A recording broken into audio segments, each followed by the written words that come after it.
So good afternoon. Oh yeah, I forgot about the recording. Thanks for remembering that. So good afternoon. My name is John Michaels. I'm the founder and CEO of Stronghold Financial, and to my left is my partner in crime, much better half, Katie Brenneman. Let's say hi. Good morning. So we have a very informative presentation for you today about ALTCS. We've done this presentation many, many times to vast critical acclaim. And I don't know that it has anything to do with our presentation skills, but I think the content is so rich and so informative that it'll really open your eyes to how ALTCS works, how you might actually consider folding it into your business if you don't already. At a minimum, it'll be so informative that you'll at least be able to um, give your clients some good information and some good guidance on ALTCS because everybody's asking about it, assuming they know about it anyway. So what we're going to cover today is right off the bat, we want to talk about the three ways that your clients can pay for long-term care. You might be a little bit surprised with that. We'll jump into sort of just a definition of ALTCS, what it is, who it's for, what it does. And then we think some of the best ways to educate people on the space is to just talk about real people. So we have two scenarios, two case studies that we're going to talk about: a married couple and a unmarried couple, which we'll kind of save to the end. And the reason we create that distinction is the financial eligibility rules are pretty different for married couples than they are for someone who's unmarried. You have a lot more flexibility when you're married to move stuff around financially. So we're going to cover both of those. And then kind of the meat of the presentation is how people qualify for ALTCS, because that's really where the rubber meets the road. And there's two components to that, medical eligibility and financial, and we're going to talk about both. And then just from a housekeeping perspective, if you have any questions during the presentation, if you could please type those in the chat. When we're done, Katie and I will go through the chat in order and we'll answer all of your questions. So let's talk about the three ways to pay for long-term care. So first one is probably one you're all very familiar with. This is where people pay out of their own pocket, right? They've got assets built up over a lifetime and they're going to write a check. The second way is if they're fortunate enough to have purchased long-term care insurance at some point in the past. They went through the underwriting process and they got a policy. And then really the third way to pay for long-term care is through Medicaid. Very specifically, I want to point out not Medicare. So Medicare is great for short-term acute care needs, for what would be considered long-term care type services. Medicare will cover up to the first 100 days, assuming the patient is showing signs of improvement and progress and recovery throughout those 100 days. But after the 100 days or sooner, they're going to get cut off. And if they still need care, then they're going to have to fall back on one of these three methods of payment. They're going to either have to pay out of pocket, hopefully have insurance, or they're going to have to go on the Medicaid program. So here in Arizona, the Medicaid program is called ALTCS, and we're going to talk about the definition of that here in a bit. The first thing that Katie and I are here to share with you is probably a mind-blowing thing if you've never heard this before, but you do not, or your clients do not, have to spend down all of your assets to qualify for the ALTCS program. Even if they're an unmarried person, they don't have to spend down all their assets necessarily. So we're going to show you in our case studies how that works. Most people don't know about some of the financial strategies that we're going to talk about in today's presentation. If this is new for you, it's super eye-opening and it really helps expand the possibilities of how Medicaid can be used to pay for care. A little bit about us. So we have two sides to our business. We have a wealth management practice, investment advisory, financial management, and then we have the Medicaid consulting, long-term care consulting side of our business. So we specialize where we really, really shine is where we're protecting up to 100% of the assets for what we would call a well spouse or a healthy spouse, while qualifying the ill spouse for the ALTCS program here in Arizona. And we also specialize, and we really shine by preserving anywhere from half to three quarters of the assets for an unmarried person's family, while qualifying the unmarried person for the ALTCS program. So first of all, everything that we're going to show you today is 100% legal. It's legal federally, it's legal in the state of Arizona. Katie and I have absolutely no interest in going to prison. So we're not doing anything illegal. Everything we're doing, we can actually point to the laws that make it possible. One thing we want to point out here before we get started, kind of use an analogy. As you're preparing your taxes, assuming you're doing it yourself, if you tried to call the IRS and get tax advice from them, hey, how can I lower my tax bill? Is there anything I'm leaving out? First of all, if they even pick up the phone, they're going to laugh at you, right? IRS is not there to give you tax advice or to share with you how you can minimize your tax bill. The same thing with the ALTCS department, the Medicaid office here in Arizona. They are not set up, nor do they have to, nor will they give anybody advice on how to get on their program, right? They're there to process Medicaid applications and interpret the Medicaid laws and rules. So you can't call ALTCS and be like, hey, I don't want to spend down all my money. What else can I do? They're going to tell you, no. You have to spend down your money. So there's this weird dynamic in the ALTCS world, because the ALTCS office will tell you, you got to spend down. And the term spend down is, to a layperson's ears, literally means I've got to spend my money till it's gone and gone forever. The truth is that spend down is a broader definition. It doesn't mean you have to spend down until it's gone and gone forever. And that's what we're going to show you today. Our question that we want to pose to you is, how many people delay getting the care that they need, or getting the care that they need for their loved ones, because they're stressed out, freaked out, afraid of what it's going to cost? We run into it all the time. People finally pick up the phone and call us, and the person that they're calling on behalf of has needed care for months or maybe even years, and they're finally getting around to it because the situation has just gotten like untenable. And it's sad, because that the quality of life that everybody in the family is living is really not good, and could be a lot better had they known what we're going to cover in this presentation today. So what's ALTCS? So first of all, the acronym stands for Arizona Long-Term Care System. It's a division of what's known as ACCESS, the Arizona Healthcare Cost Containment System. ACCESS is the division of the Arizona Department of Health that runs the Medicaid program. The Medicaid program is like a tree with, get both my arms into the picture, sorry, Katie. It's like a tree with two branches, right? One branch of Medicaid is health insurance for people with low income. So when people refer to ACCESS, that's usually what they're referring to, health insurance for low income. The other branch of the tree is, in Arizona, ALTCS, which is the long-term care benefit part of Medicaid. Medicaid is funded by dollars that flow in from the federal government, which, by the way, is our income taxes, our federal income taxes, right? That goes to the government, and then the government flows that into all 50 states. And then the state of Arizona funds it from our income taxes. So the whole point here is, we all pay into the Medicaid fund our entire lives through federal taxes and state income taxes.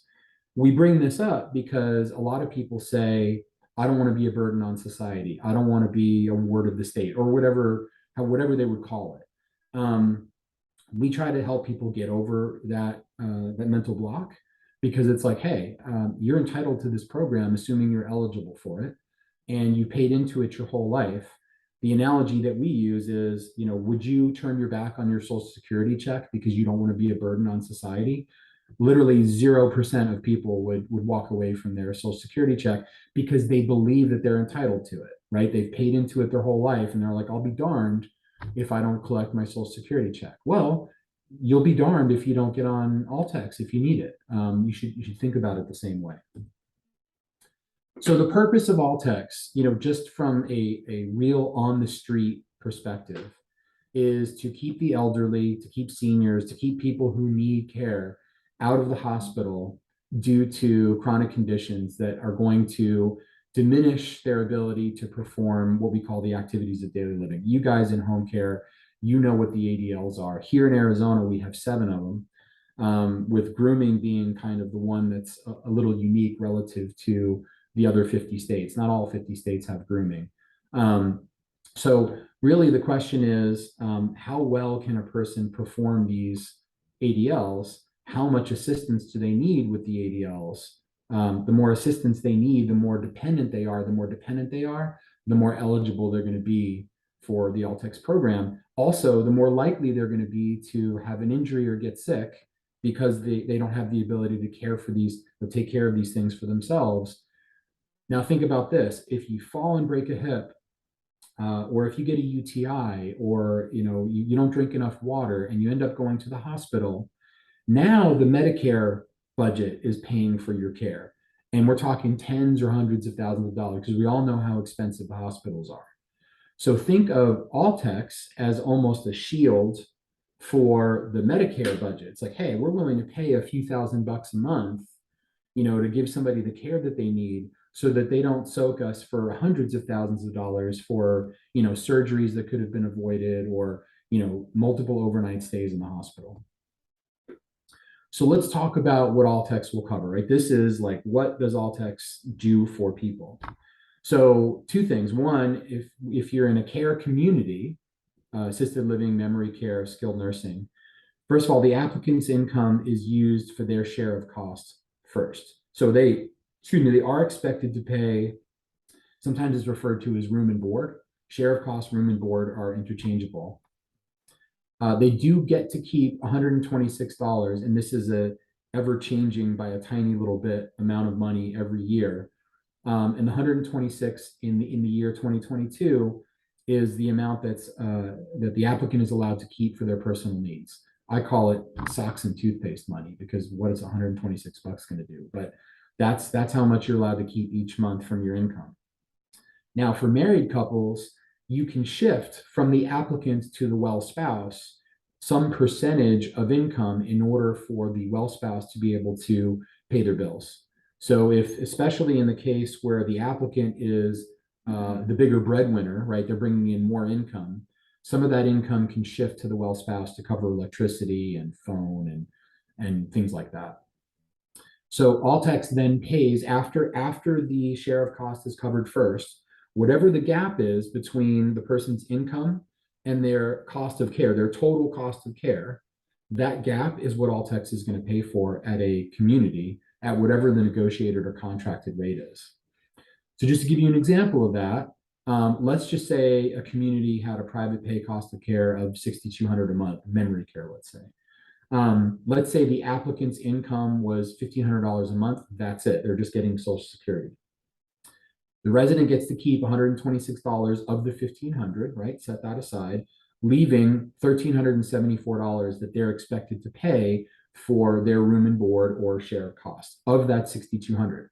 So you've got $6,200 here, you've got $1,374 here, and you've got a $4,826 gap, which needs to be covered. That's the gap that ALTCS is going to cover until all these numbers change, right? Until the private pay cost of care changes, until there's a COLA increase on the Social Security next year.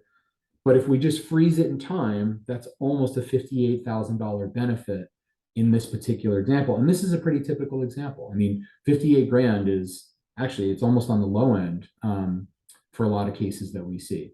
So 58 grand times however many years that person needs care, especially in the case of where someone maybe has dementia and it's a cognitive issue, they could live for years and years and years. So this is a benefit that could bring them hundreds of thousands of dollars that they would otherwise have to pay out of pocket if they weren't on the ALTCS program. Now, if the applicant is receiving care in home, ALTCS has a limit. They'll cover up to 40 hours a week. They tend to be stingy with in-home care, so it's rare that we see somebody get all 40 hours. Usually it's somewhere between 25 and 40, or 25 and 35.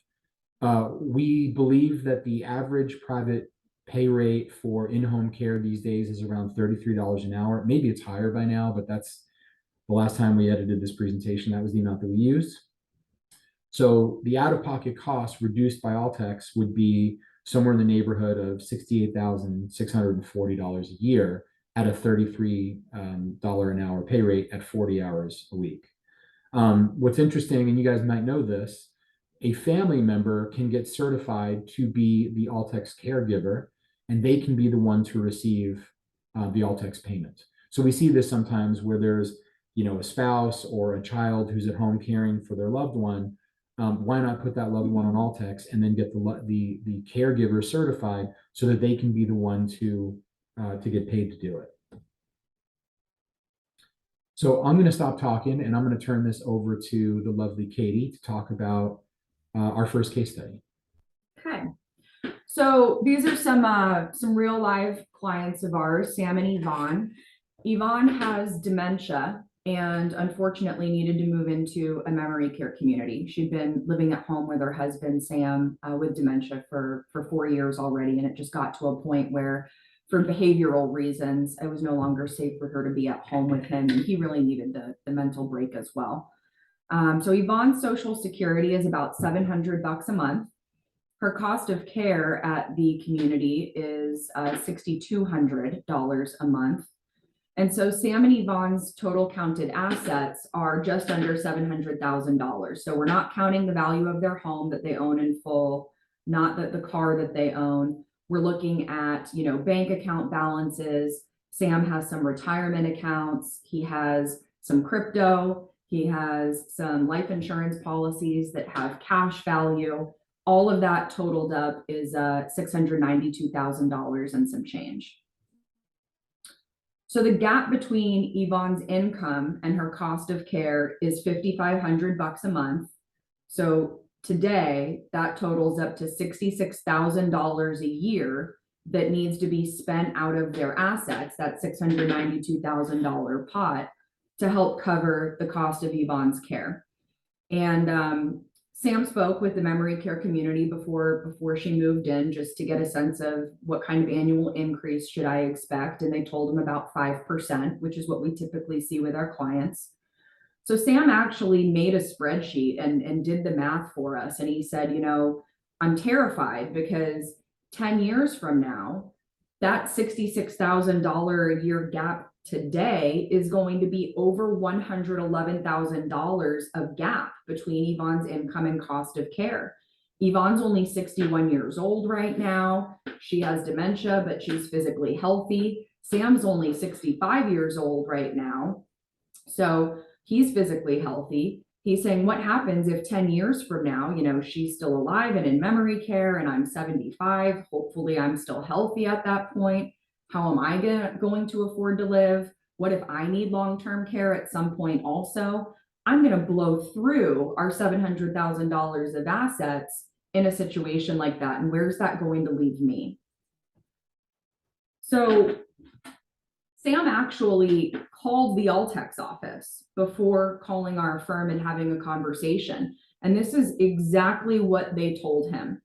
So he said, I've got just under $700,000 of assets. They said, great. Yvonne can have $2,000 in her name. It's called an individual resource allowance. And you, as the community spouse, are allowed to have a certain amount of money as well. And how we calculate that is we divide your $692,000 of assets in half. And that's, $300-some thousand. But the maximum amount that you, the community spouse, are ever allowed to have is $137,400. And that figure in 2022. Yeah, that's reflective of 2022. That figure will go up next year.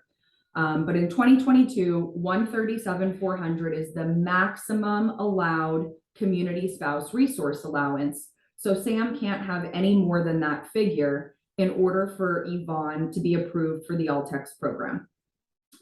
So Sam's doing the math and he says, man, that means I'm going to have to spend down $555,000 before I'm ever going to be eligible for this program.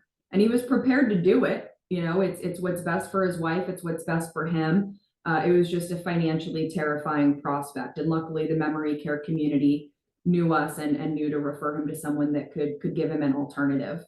So what we were able to show Sam in their situation, if you can flip over, yeah, thanks.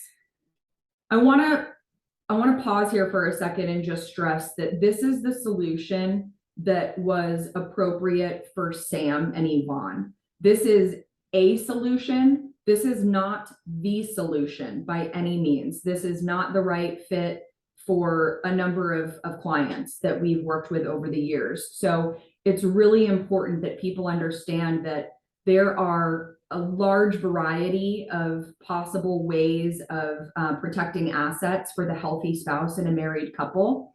And it's really important to make sure that the proper solution is fit with each specific situation. And it's not always going to be the solution by any means. But in Sam and Yvonne's case, the best possible outcome we could create for them was to reposition the $553,000 that ALTCS told Sam to spend down into what's called a Medicaid compliant annuity.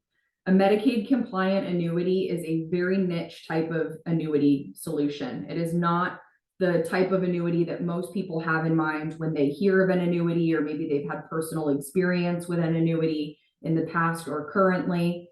The only reason that you would ever use a Medicaid compliant annuity is for the purpose of qualifying for the Medicaid program. It's not an investment by any means. It has to meet a number of different criteria in order for it to be considered Medicaid compliant, in order for Medicaid to look at this solution and say, this works, we'll accept this. And the reason that the Medicaid compliant annuity works is because it converts that $553,000 and some change that's currently an asset into an income. And ALTCS can't consider something to be both an asset and an income at the same time. It can only be one or the other. So right now, the $553,000 that Sam has is an asset, and it's putting him above the asset limit that ALTCS gave him. Once it's repositioned into the annuity, it's no longer an asset, it's an income, and it looks on paper like Sam has spent down, like ALTCS told him to do. So ALTCS looks at all of this documentation, a tremendous amount of documentation that we have to submit to show them exactly what we did, how we did it, that it works, it meets all of the policy criteria that it needs to meet. And they say, well, we told Sam to spend down to $137,400 and he did. So stamp of approval on the Medicaid application. The question then becomes, well, what happens to that $553,000? Like I said, it's converted into an income stream, and that income stream pays back to Sam, not to Yvonne. So Sam is the owner of the annuity, and as the annuity just returns the funds to him over a period of time.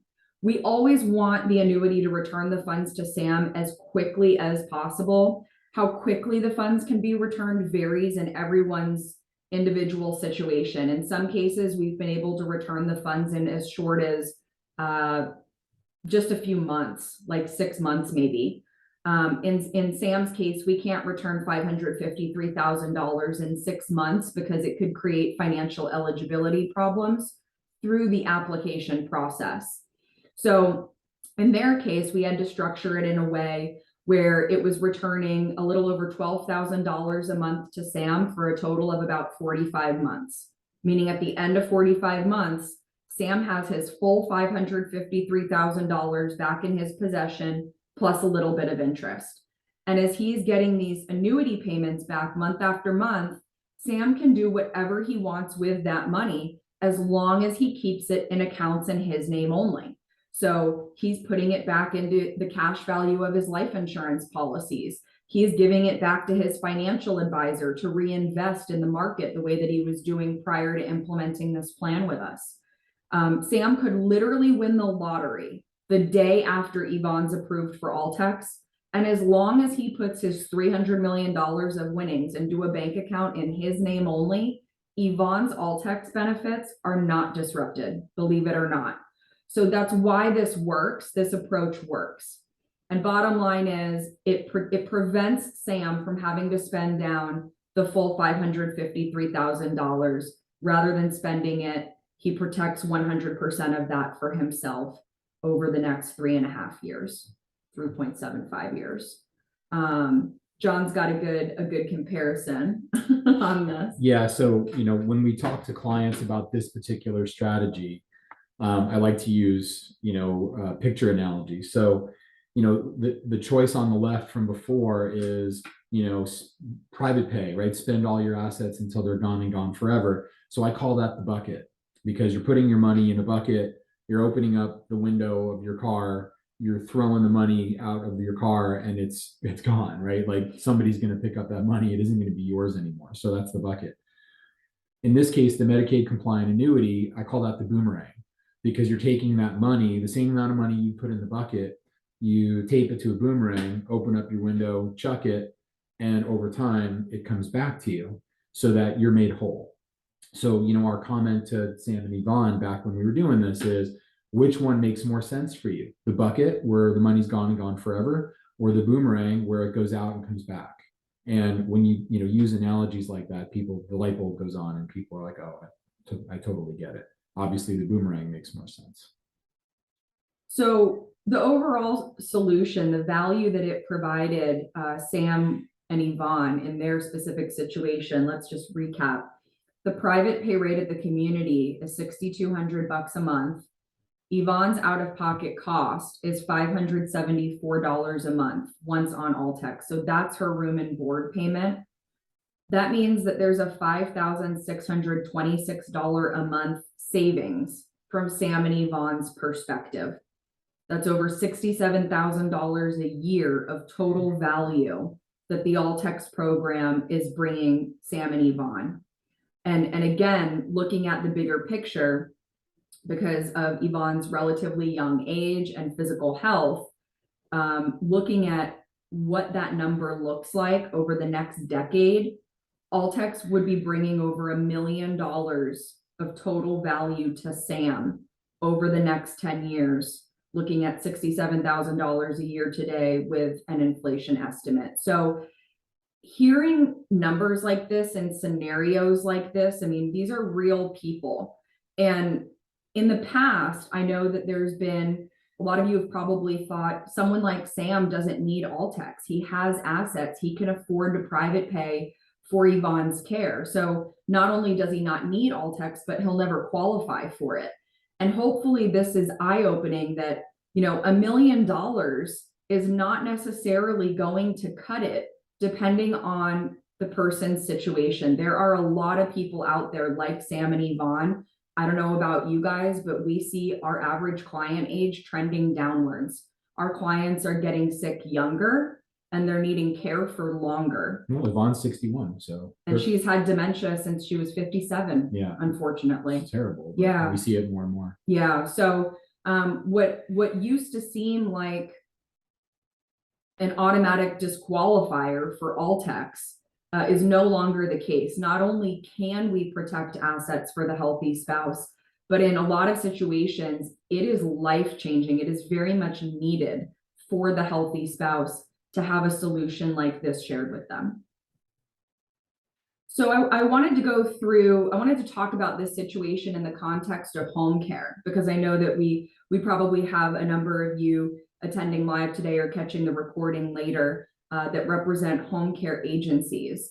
And so let's look at the situation. What if Yvonne was at home rather than in a memory care community? How might this look for you? And how could this bring some value to your particular agency? So we talked about the private pay cost of care being somewhere in the neighborhood of $33 an hour right now.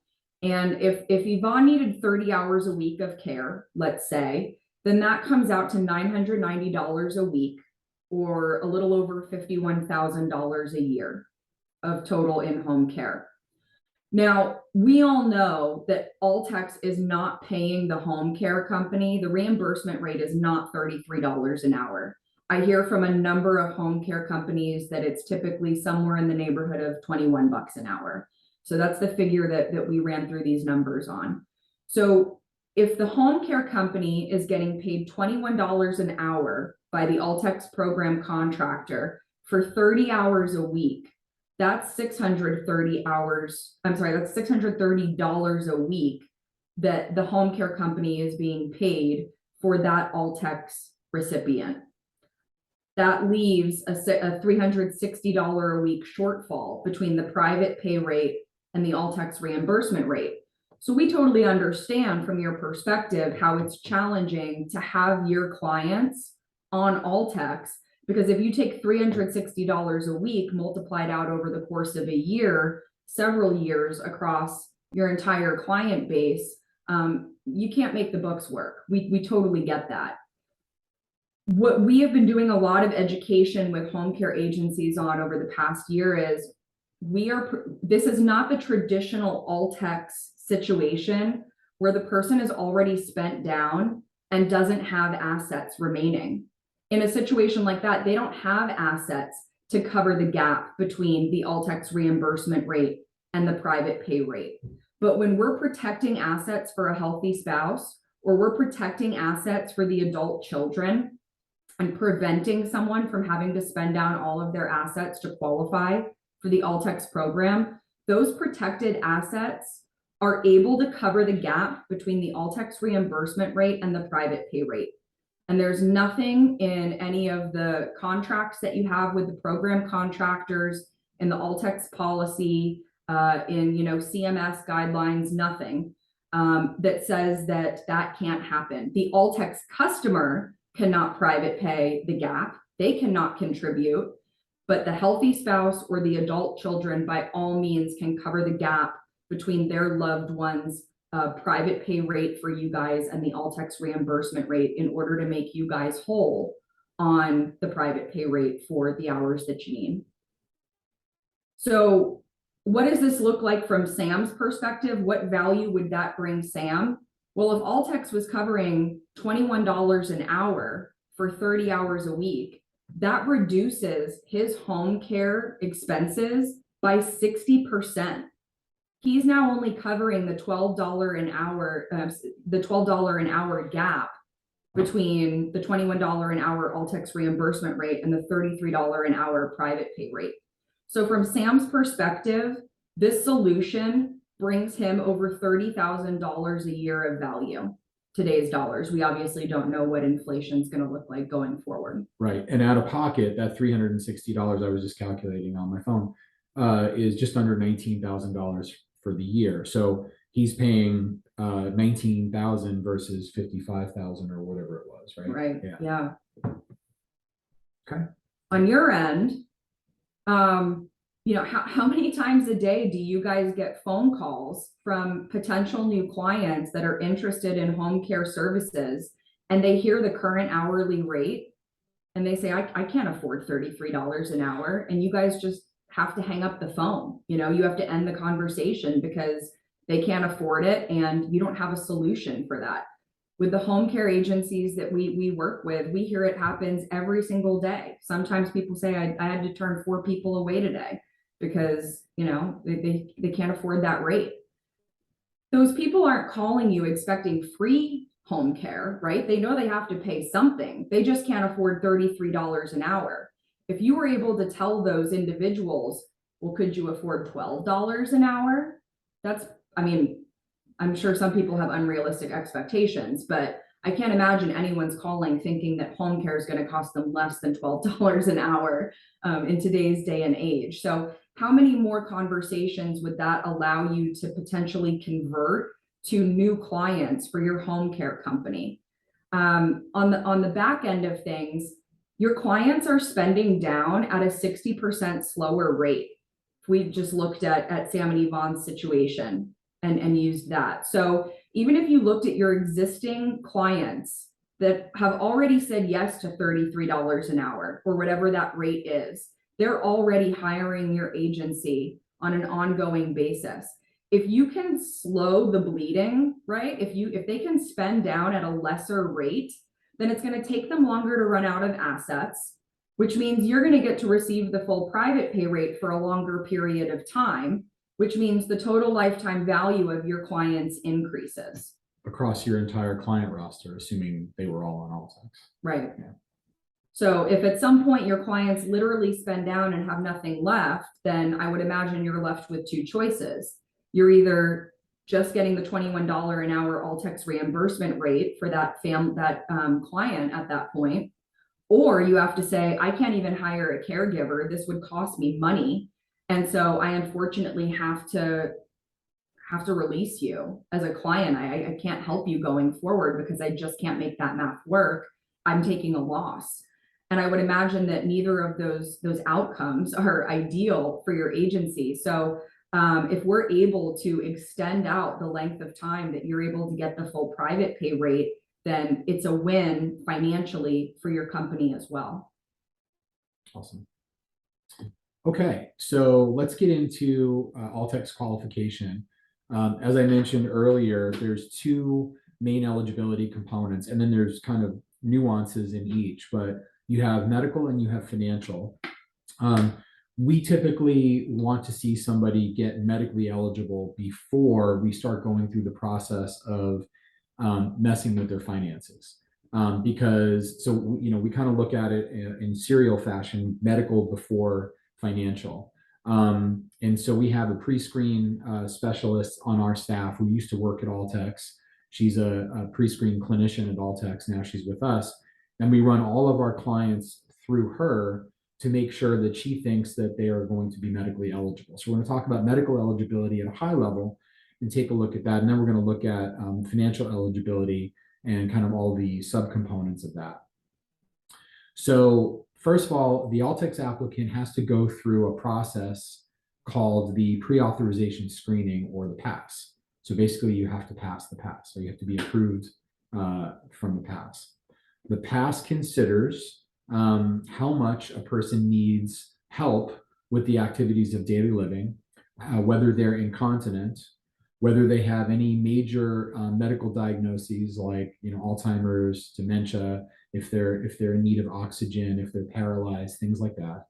And then if they exhibit any dementia-related behaviors like wandering, being self-injurious, being physically aggressive, being resistive to authority, or acting in a disturbance, acting with disturbance. In other words, yelling, screaming, crying, throwing things, taking their clothes off, stuff like that. So looking at all of those things taken together, each area that they review is then given a score with how much help the person needs with that area. And then each area also has a weight. And the ADLs, by the way, are weighted the heaviest. So there's a multiplier there. It's actually a 5x multiplier. The eligibility score, when all this weighting and scoring and stuff is done, the eligibility score needs to be 60 or is 60 or above. So when the person runs through the PASS, if they get a score of 60 or higher, they are then medically eligible. If they're below 60, but they're close, let's just say 52, 53 points or higher, oftentimes there's things that can be done that can push the envelope in their favor. And that's, again, totally legal. Below 50, it gets harder and harder and harder to kind of adjust things or kind of make things work in that person's favor. So they're just not going to be found medically eligible yet. Obviously, things move fast when it comes to how much assistance people need. It, you know, last month a person could score 50. This month they could score 70. So the point is, if they're found ineligible, then they're not going to get on the ALTCS program. It doesn't matter what their financial situation is.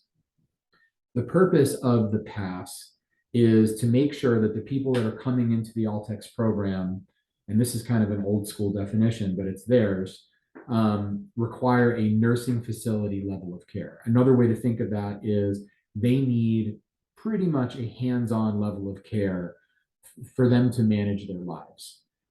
Put another way, if all they need is a supervisory level of care across all of the ADLs and areas of their life, supervisory isn't going to get them on the ALTCS program. They need somebody who's in there helping them get dressed, helping them with their toileting, helping them with their mobility and transferring.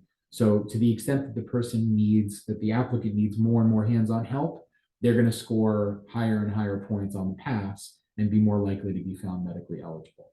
The one caveat I'd throw in there is if someone has an Alzheimer's or dementia diagnosis, then that can actually contribute 20 points towards the 60 if the documentation is sufficient to show a certain level of dementia or Alzheimer's. And so if they get 20 points out of the 60 from that diagnosis alone, then it does bring down the need for help with activities of daily living. Maybe someone doesn't need a hands-on level of help with ADLs anymore. Maybe it is more supervisory with some of the ADLs, just more cueing and reminders. There might also be some incontinence helping. There might also be some behaviors related to the dementia or the Alzheimer's that are contributing points as well. So if there's no cognitive impairment, then they really do need to be at a pretty hands-on level of help for all ADLs. If there is the cognitive impairment, then that can come down to some extent. Right. So on the financial side, now let's assume the person is medically eligible. On the financial side, in order to be found financially, and I'll cover this and then I'll kick it over to you. Yeah. After this slide. So they look at income, they look at what they call resources or assets is another way to refer to it. And then the good old 5-year look back that I'm sure everybody who's on this call or who's going to be on the recording, you've all heard of the 5-year look back, the dreaded 5-year look back. So from an income perspective, they change the income threshold every year. Technically, the applicant has to be at or below the monthly income limit. And Katie's going to get into the specifics of that because it's actually a kind of a soft limit in a lot of ways. When it comes to resources, they're called resources because when you look at like Sam and Yvonne, not all of a family's assets are even considered an asset for the purpose of the ALTCS application. So assuming your home, your primary home that you live in is not in a trust, right? It's titled or deeded to your name. That is considered an exempt asset, right? So even if you've got $600,000 worth of equity in that house, the $600,000 is not considered an asset for the purpose of your ALTCS application. You're allowed to have one car. That car could be a BMW, but you're allowed to have one car. So that's an exempt asset. You can have prepaid funeral expenses if it's done a certain way. I think we're going to talk about this later, actually, so I'm jumping ahead. But so assuming you take all of those exempt assets out of the picture, you then have to be at or below the resource limit, which we talked about with Sam and Yvonne, and we'll talk about in the non-married or the unmarried person as well. And then technically, you can't have transferred any wealth to anybody else. So you can't transfer property, you can't give away money, anything that would be considered of value if you've given it away in order to divest yourself, or even if it was for any other reason, within the past 5 years from the date of application, the application can still be approved if you're spent down appropriately and you're below the income limit, but your ALTCS coverage is going to be delayed. So there's a formula that Katie's going to talk about where they can calculate how long that penalty box or delay is going to be.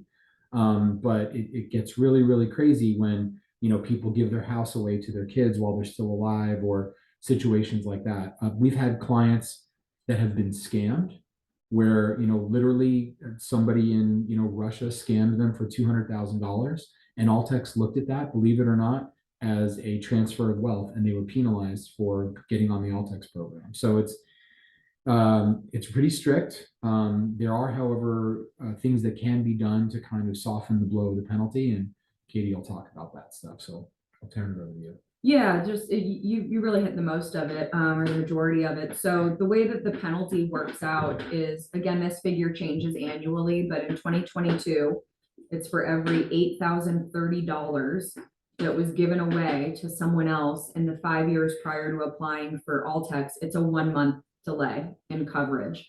They'll break that down to, a daily amount. So it's like $267 is a day. And so you can see, again, if you've given away a home property in the last 5 years, and that was hundreds of thousands of dollars of value, you divide that figure, that value of the home property, by $8,030.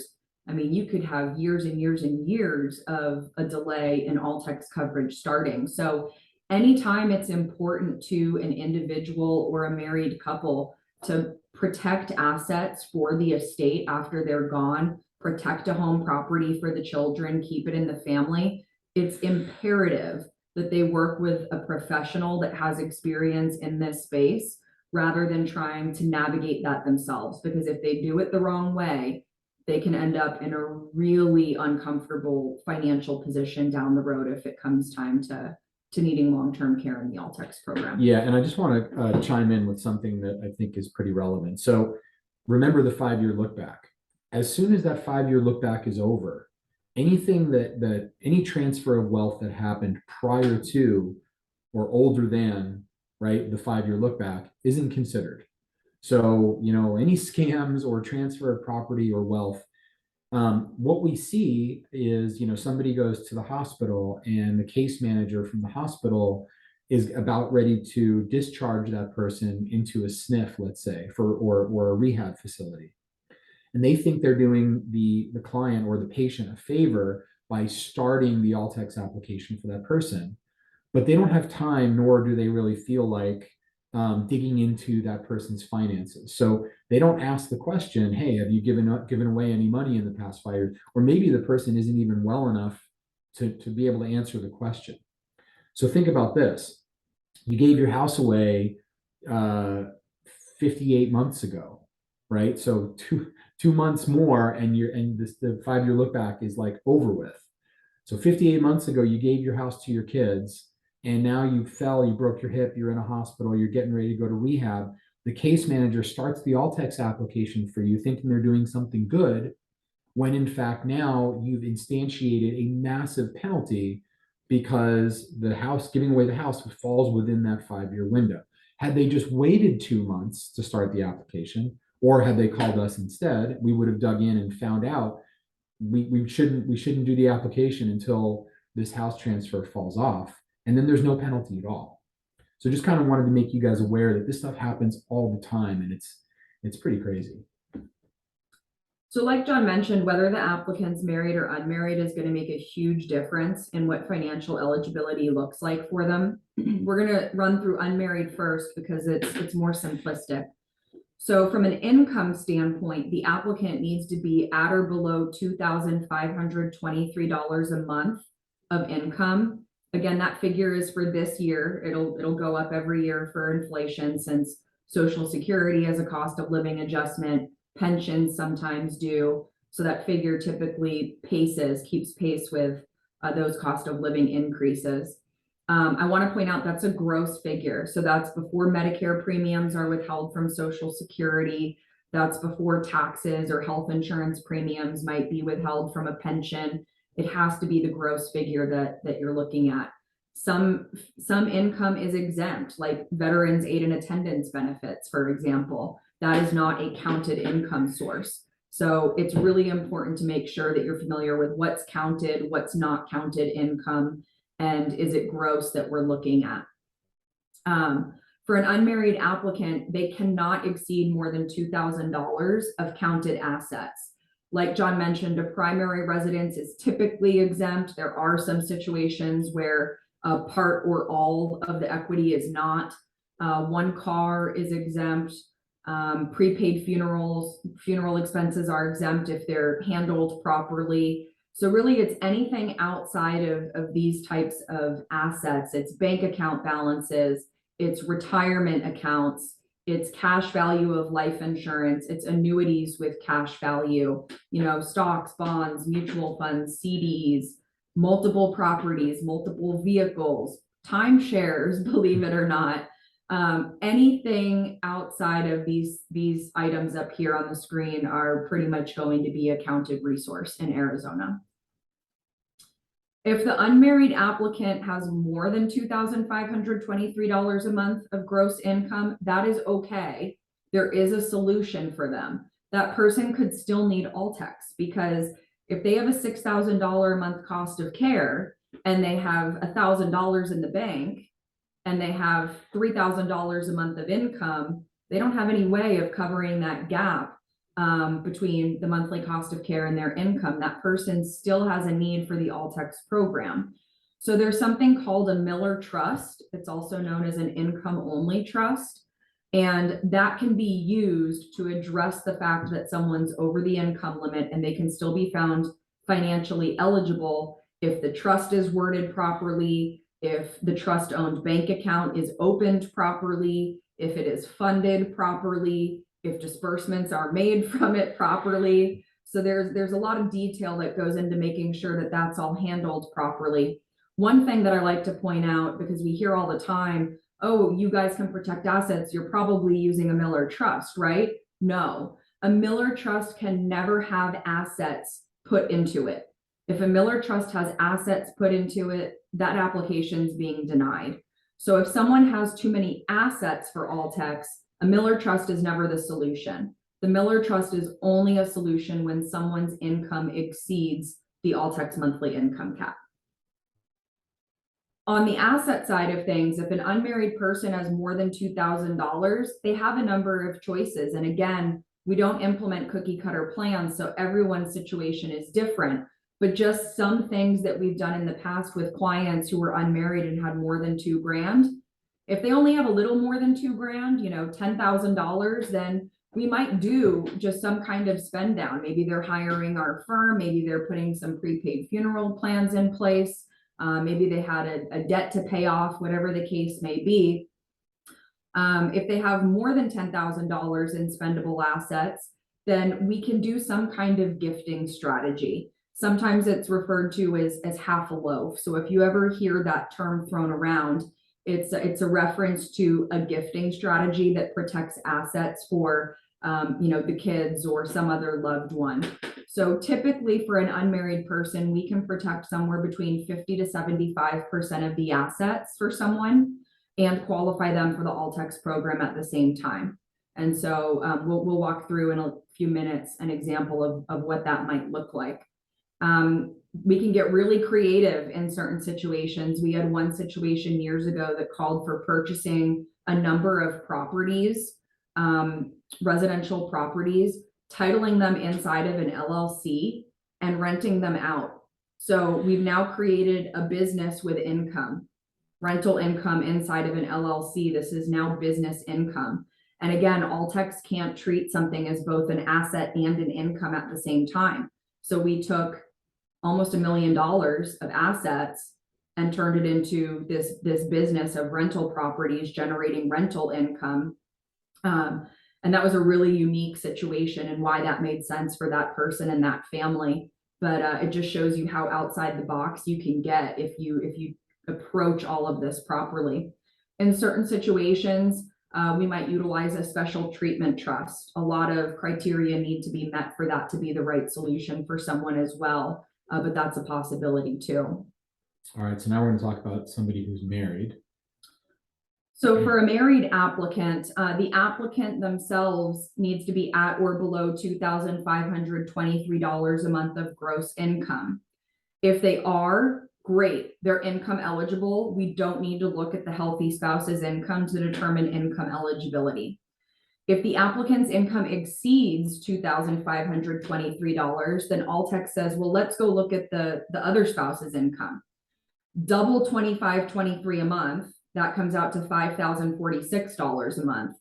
Are combined, are they at or below $5,046 a month?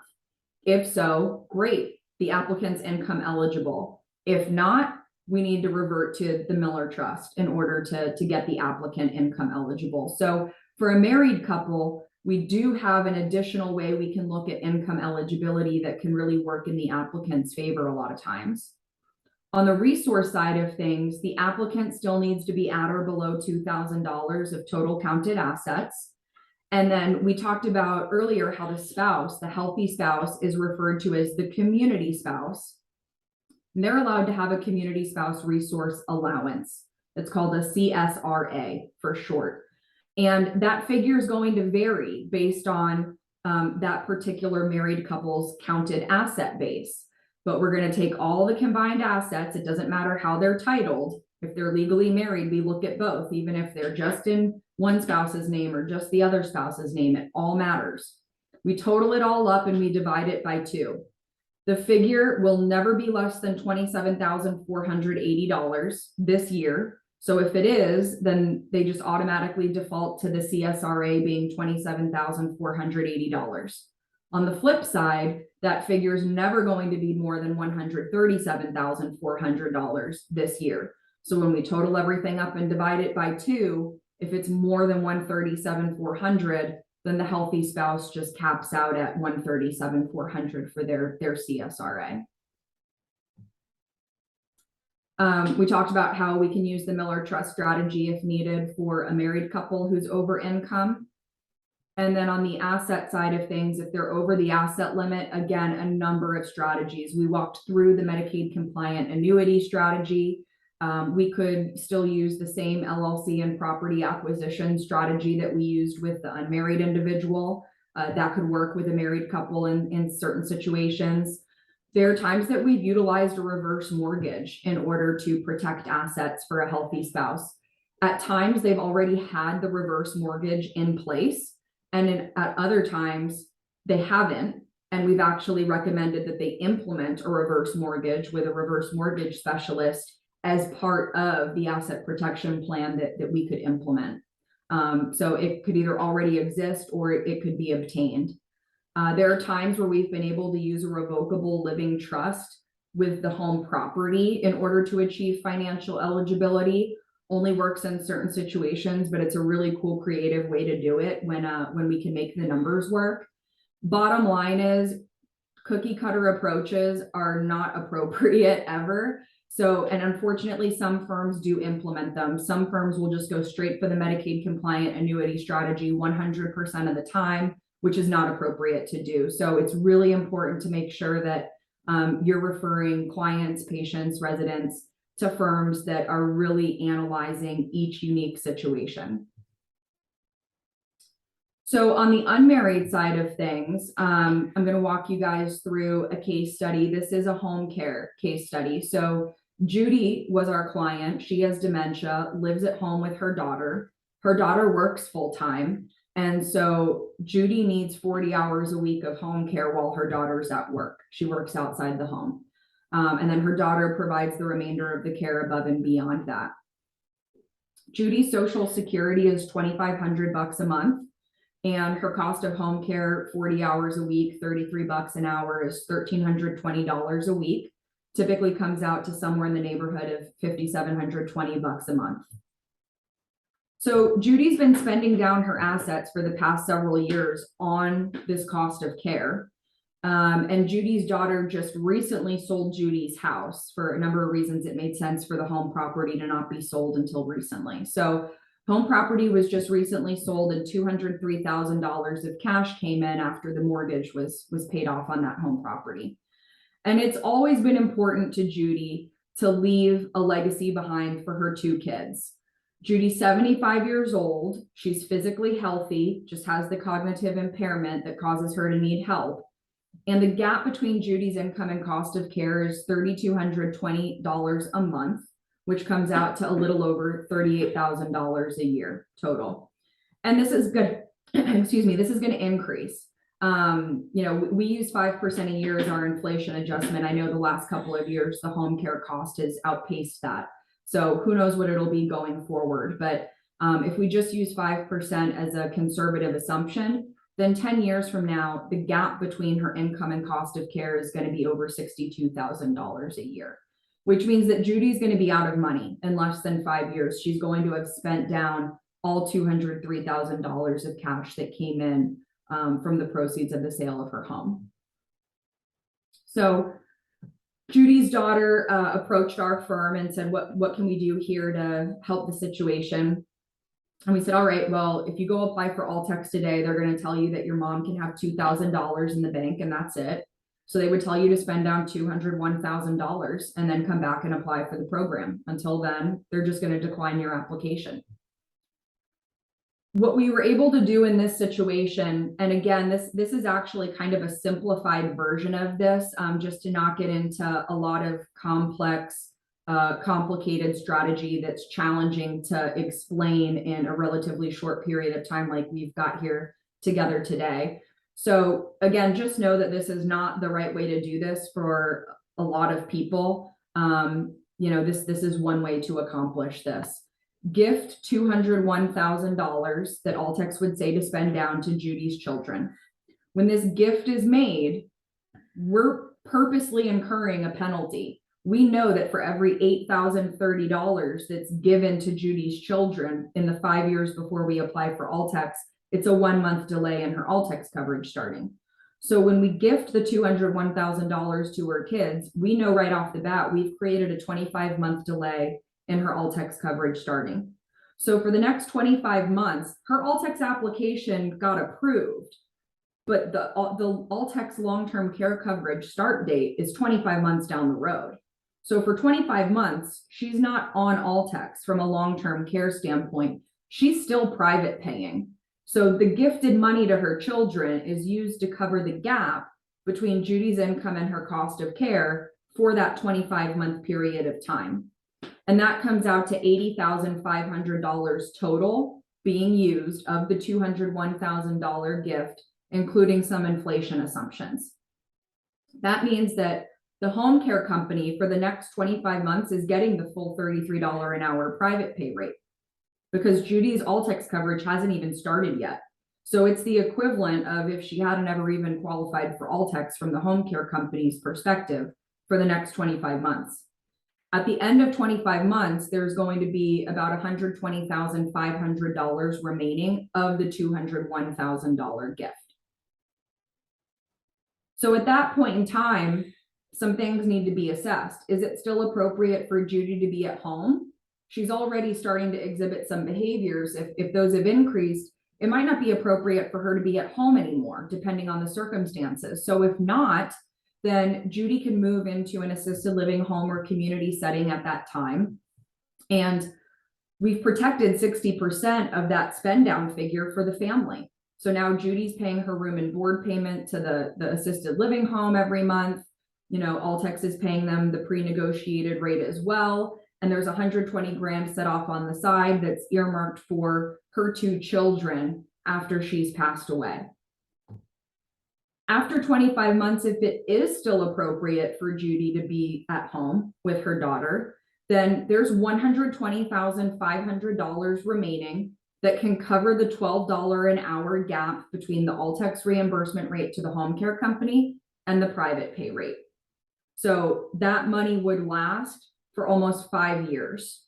If Judy was not on ALTCS contributing financially to the home care cost, Judy would run out of money in 3 years.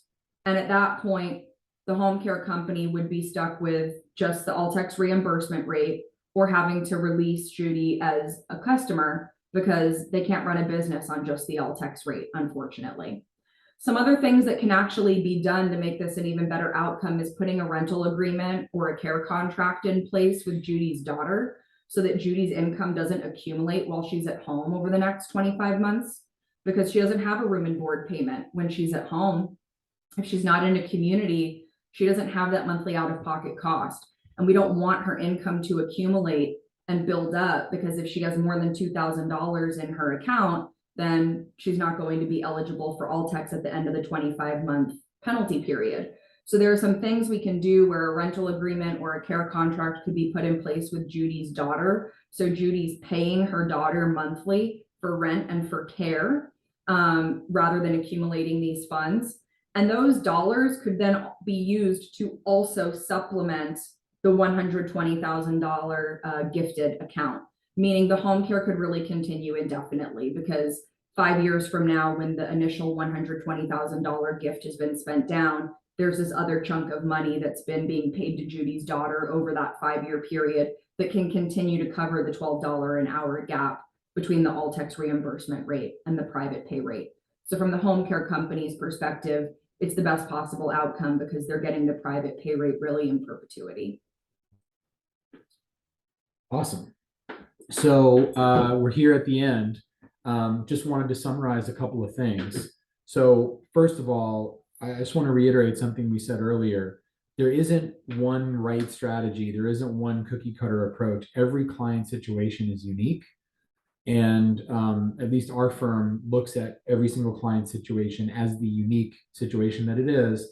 And we bring absolutely the right strategy to that particular client as fiduciary. So assuming you use the right strategy and assuming you implement it correctly, virtually anyone technically can be financially eligible for ALTCS because you don't have to spend down. So although there is an ethical issue, like if we had one client who came to us, I think it was like $5 or $6 million net worth, and they wanted to put their family member on ALTCS, and we just didn't feel good about that because they did have the ability to, spend some of their assets. But technically, no one is too rich for the ALTCS program, given some of these strategies that we bring to bear. Already talked about cookie cutter. We're 100% customized to every client. This is really important. So we have clients that come to us all the time who have already spent their money down. Oops, sorry about that. They've already spent their money down and they didn't know about the ALTCS program, or they didn't know they didn't have to spend down. And they come to us in crisis and they're like, I'm getting kicked off of Medicare, or I'm out of money, or I'm going to be out of money in a month or two. Had they come to us a year prior, 2 years prior, I mean, literally the more time that we have to help a client, the world of possibility, the world of opportunity opens up in terms of how we can help them preserve assets and get them the care that they need. Here's a situation that occurs a lot. Somebody's not medically eligible yet, so they throw up their hands and say, never mind, Stronghold Financial isn't for me, or a planning firm isn't for me. I will tell you that even if somebody's not medically eligible yet, they're headed that direction.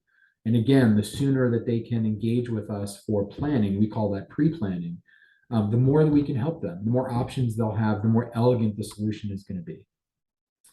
And as you probably figured out by now, this is pretty complex. Like ALTCS isn't a joke. This is really, really hard. There's lots of nuance. The rules change from time to time. We stay on top of all of that. So we believe that experts like us should be utilized whenever and wherever possible. If you want to look us up on the web, we're at www.strongholdfin.com. Katie's email, can I give away your email? Yeah. Katie's email, if you want to reach out to her directly, is KatieB, as in boy, at strongholdfin.com. So if you have clients you want to discuss with us, if you have any situations you want to discuss with us that are a little too sensitive to get into on in the chat box here, definitely reach out to us either on the web or email Katie. So with that, I'm going to open up the chat box here. First question is from Grant Hickman. Thanks, Grant. How long does the process take on a typical client? You want to take that one? Yeah, that's a great question. So if they're already financially eligible, Grant, then our average approval time is somewhere between 2 to 4 weeks. If they are not financially eligible, if it's a married couple and we're protecting assets for the healthy spouse, we almost have to go through the process 2 times. One time to do the resource assessment and get the medical eligibility in place simultaneously, and another time to actually do the application itself. So we do the asset restructuring in between, and then we have the process on either end. So it's typically 4 weeks for the resource assessment, a week of asset restructuring, and 2 to 4 weeks for the application process. So we usually say about 2 months in a situation like that. People who try to navigate the process on their own, if they're already eligible, it's going to take them like 4 to 6 months. And you guys have probably all heard the horror stories. We've had clients come to us that have been trying to do it themselves for a year and they still haven't gotten it approved. So in some cases, it can be a really arduous, impossible process for people trying to navigate it on their own. And quite frankly, even other ALTCS planning firms, for the simple situations, they'll still say 2 to 3 months. For the more complex asset protection cases, I've had people say they told me 7 months. I don't know why it takes them that long. I really don't. But we seem to have consolidated a number of steps, and through that and our hands-on approach, we're definitely able to get it done a lot faster than those figures that are being thrown out by other firms. Yeah, my my elevator speech is ALTCS at light speed. I mean, the impact of getting an ALTCS application approved as quickly as possible from a financial standpoint is it's almost incalculable, because think about the client and the client's family who's paying out of pocket month after month after month, right? And if we can get the application approved inside of a month, that's only one check that they have to write for that particular month for whatever care they're getting. Month two through the end of life is covered. So, some other firm that takes 7 months, I mean, that's 7 checks they're going to have to write out of pocket. They're diminishing, their net worth in the interim. Yeah, and that's a great point, John. I know it's really easy in situations like this to want to refer to the firm that's maybe the cheapest on the surface level, but we do a lot of education around, there's a really big difference between a firm's fee and the total cost of working with them. And so if another firm's fee is, several $1,000s less than our fee, for example, but it takes them 3 extra months to get that client approved for the ALTCS program, the total cost of working with that firm was astronomically more expensive.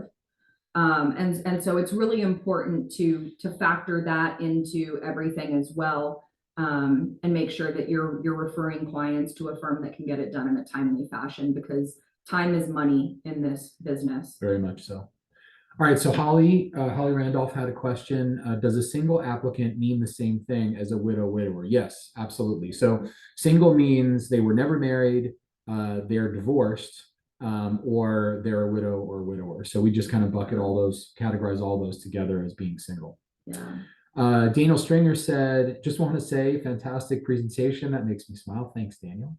We'll definitely share this with our staff. I appreciate that. Thank you. And then he asks a follow-up question, as it relates to irrevocable trust, is this a strategy for qualification? So the broad answer is no, because when you fund a trust, an asset trust, not a Miller trust, but when you fund an asset-based trust of any kind, that is considered a transfer of assets from the applicant to another entity. So if you use an irrevocable trust, now I will say that using irrevocable trusts outside of the 5-year look back can be an excellent strategy for asset preservation. And we see people doing that all the time. Asset protection trusts, Medicaid asset protection, they're called a lot of different things. Great strategy if you're healthy and you're going to put assets that you don't need into a trust for your kids, as long as you recognize it's irrevocable for a reason. It means that money's not yours anymore. Now, if you've got a great relationship with your kids or your grandkids, you can still verbally give them direction on what you want done with the money, but ultimately it's up to them as the trustee of the trust to manage and shepherd that money. If you fund an irrevocable trust inside of the 5-year look back, right? So 60 months or sooner, and then you apply for ALTCS, you're going to get a penalty there. So what we typically do in a situation like that is we unfund the trust, right? Which means that in the case of an irrevocable trust, the trustee has to agree that they're going to unfund the trust, transfer those assets back to the applicant and the applicant's spouse if they're married. And then we, what's the word when we get rid of the trust? We revoke or we dissolve. Dissolve is the word I was thinking of. We dissolve the trust so that when the ALTCS office asks us if there are any trusts in existence, we can honestly say no, there are not, because we've dissolved the trust. It no longer exists as an entity. And one thing to throw in there, an irrevocable trust is not always going to even solve someone's problem, which again, this really just reiterates why it's so important to plan as far in advance as possible. We had a married couple referred to us by an estate planning attorney here in town. Both spouses are healthy right now, early 60s and late 50s between the two of them. And they just had a really bad experience with one of their parents with long-term care. And so they wanted to get ahead of it, but everyone's healthy, no clue who's going to need long-term care first, if either one of them ever will. And they met with another attorney first who had said, yeah, we can protect assets from long-term care. You need an irrevocable trust. Let's get going on that. Luckily, they went to this other attorney, Lisa, for a second opinion. And Lisa said, you should probably talk with John and Katie real quick before we do anything and let them analyze the situation and see what makes sense. Well, when we went through Jamie and Tammy's situation, an irrevocable trust would not have solved any problem for them whatsoever. So this other attorney was trying to charge them thousands of dollars for something that was not even the appropriate solution for them. Yeah. We were able to show them a completely different approach, and then take them back to Lisa, the attorney that referred them to us, to implement any of the necessary legal work, who, actually had their best interest at heart rather than just trying to charge them thousands of dollars for something that they didn't even need. Right. Grant asked, do we handle Tucson? Yeah, Grant, we can handle statewide at this point. So no problem with any clients down in the Tucson area whatsoever.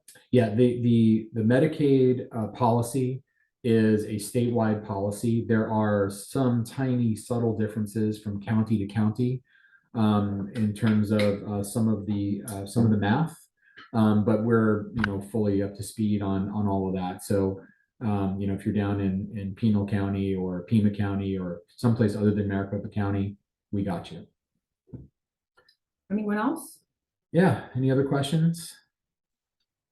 If not, then Seth, if you're there, I think we're good. We can turn off the recording.